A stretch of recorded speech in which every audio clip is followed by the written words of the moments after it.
మీరు ఏమైనా ఉంటే ప్రశ్నలు అడగండి. నిన్న కూడా ఆప్కి అదాలతలు ఏమేమో మాట్లాడిండు రేవంత్ రెడ్డి గారు. అది ఏమేమి మాట్లాడుతున్నాడో ఏందో. నాకు ఆప్కి అదాలత్ నేను 2 దశాబ్దాల నుంచి చూస్తానేమో. ఫస్ట్ టైం కామెడీ షో లెక్కనే ఉంటుంది అది. ఫస్ట్ టైం కామెడీ షో లెక్కనే ఉంటుంది.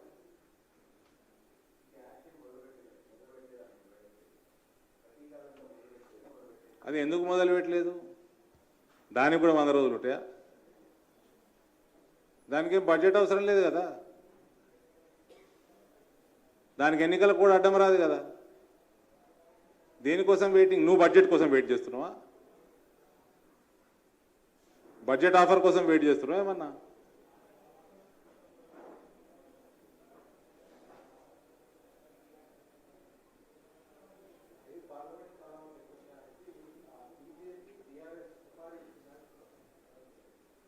బీజేపీ సుపార్యా? ఈ భాష నాకు రాదు. ఈయన పొద్దున ఒక ల్యాండ్ మీద వాడు సాయంత్రం సెటిల్మెంట్ చేసుకుంటా అన్న పేరుంటుండే. రేవంత్కి అదే పేరున్నది. అది సుపార్ అంటే గదేనా? అలా సాయంత్రం సెటిల్మెంట్లు ఇచ్చేది సుపార్యా? 400 సీట్లు దాటేటట్టు ఉన్నాయి ఎన్డీఏకి.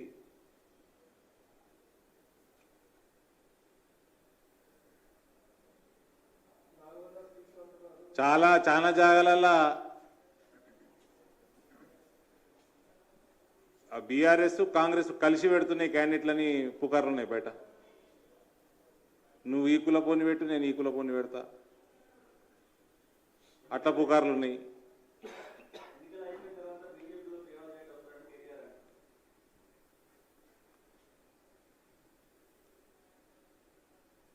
సరే, ఇప్పుడు రేవంత్ రెడ్డి వయసు ఎంత అండి? 54. నాకు 6 ఏళ్ళు పెద్ద అని. నాకు 53, 54 ఉంటాయి. మంచి మిత్రుడే.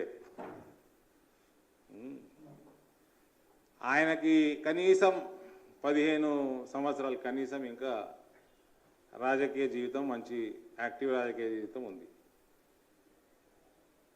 రేవంత్ రెడ్డి యాక్టివ్గా చేస్తాడా అంటే కొన్ని అంశాలలో యాక్టివ్గా చేస్తాడు. నడిపిండు. నేను కూడా ఇంతకుముందు ఇంటర్వ్యూలో కూడా చెప్పినాను. కష్టపడ్డాడు. జెడ్పీటీసీకి వెళ్ళి, అదేదో ఎమ్మెల్సీకి వెళ్ళి, పార్టీలు మారి ఇదాకా ఇలా ఇడికి వచ్చిండు. పార్టీని మారినందుకు ఆయన పార్టీ వాళ్ళు యాక్సెప్ట్ చేస్తలేరు ఆయనని, అది వేరే విషయం. కానీ కొట్లాడి చేసిండు. ఆయన వల్ల అయింది చేసిండు. యాక్టివ్గా చేసిండు, వచ్చిండు. ఈయనకి 15 సంవత్సరాలు నాకు కనబడుతుంది రాజకీయ జీవితము. కానీ నాకు కాంగ్రెస్ పార్టీకి కనబడతలేదు. కాంగ్రెస్ పార్టీకి ఫ్యూచర్ కనబడతలేదు నాకు. కాంగ్రెస్ పార్టీకి this is going to be the last election. ఇందులో కూడా it is not a serious opponent.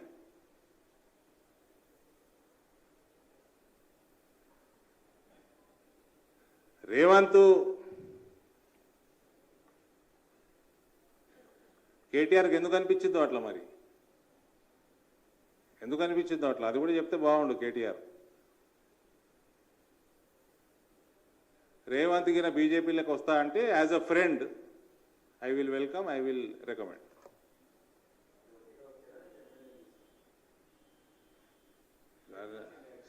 నేను ఫ్రెండ్గా అని చెప్పిన. అది తీసుకునేది ఎవరిని తీసుకొస్తే ఎవరిని తీసుకోవాలన్నది మొన్న అడ్డగారు డిసైడ్ చేస్తారు, కిషన్ రెడ్డి గారు డిసైడ్ చేసుకుంటారు. నేను యాజ్ అ ఫ్రెండ్ అని చెప్పిన. అందుకనే ముందే I will recommend. Is an active person, there is no doubt.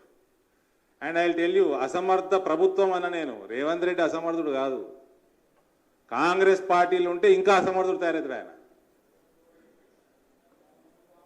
Congress పార్టీలు ఆయన పని చేయనియరు. ఉన్న ఫండ్ అంతా కూడా ఖమ్మం అయినా నల్గొండ అయినా ఎత్తుకపోయిందని. రైతు బంధు కూడా సరిగ్గా ఇస్తలేరు ఇవాళ. అవునా బ్రదర్? రైతు బంధే ఇస్తలేరు. ఆ ఫండ్ కేసీఆర్ మిగిలిచిపోయిండు. అది మన దాని డిస్బర్స్మెంట్ ఉండే ఎలక్షన్కి కరెక్ట్ కొన్ని 2-3 రోజుల ముందర ఇప్పుడు అప్పుడు ఎలక్షన్ కమిషన్ అది ఆపినట్టుంది కదా. ఆపిన ఫండ్ ఖమ్మమైన నల్గొండ ఎత్తుకపోయిండు అని మంత్రులు.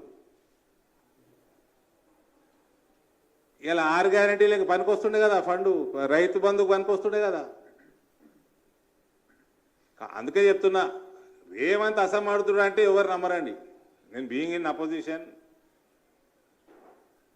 అంటే సమర్థుడు, కానీ కాంగ్రెస్ పార్టీలో ఉంటే మాత్రం ఆ మిగిలిన 15 సంవత్సరాలు వేస్ట్ అవుతాయి, ఉన్న సమర్థత కూడా పోగొట్టుకుంటారు.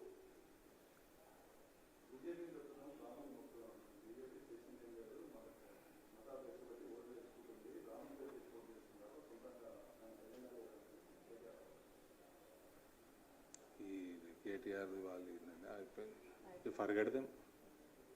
Forget them okay, don't keep them in news, nobody is bothered.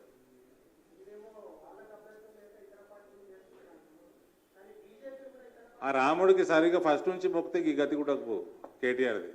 పేర్ల రాముడు ఉంటే అయిపోదు. అదే మొక్కుడు సగం మొక్కుంటే ఫస్ట్కి వెళ్ళి రాముడు చేసిన దిశానిర్దేశంలో నడిచి ఉంటే రాత్రి 2 గంటలకు ట్వీట్లు పెట్టరు. ప్రపంచమంతా వండుకున్నప్పుడు హార్డ్ రాక్ మ్యూజిక్ వింటరా,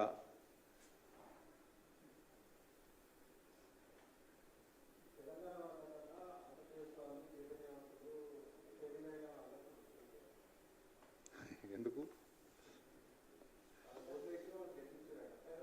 అయితే చుట్టుపక్కల మరి ఈసారి అంతా రెండు అటు ఇటు ఒకటే రోజు ఉంది ఎలక్షన్, అందరూ అటు పోతారు. ఎట్లా మరి ఈయన కూడా పోతారా? ఇప్పుడు అందరూ అటు పోతారు కదా. మే 11 నాడు ఈ డోర్ ఖాళీగా ఉంటుంది, సంక్రాంతికి ఖాళీ అయినట్టు రోడ్డు. ఈయన ఏం చేస్తాడు మరి?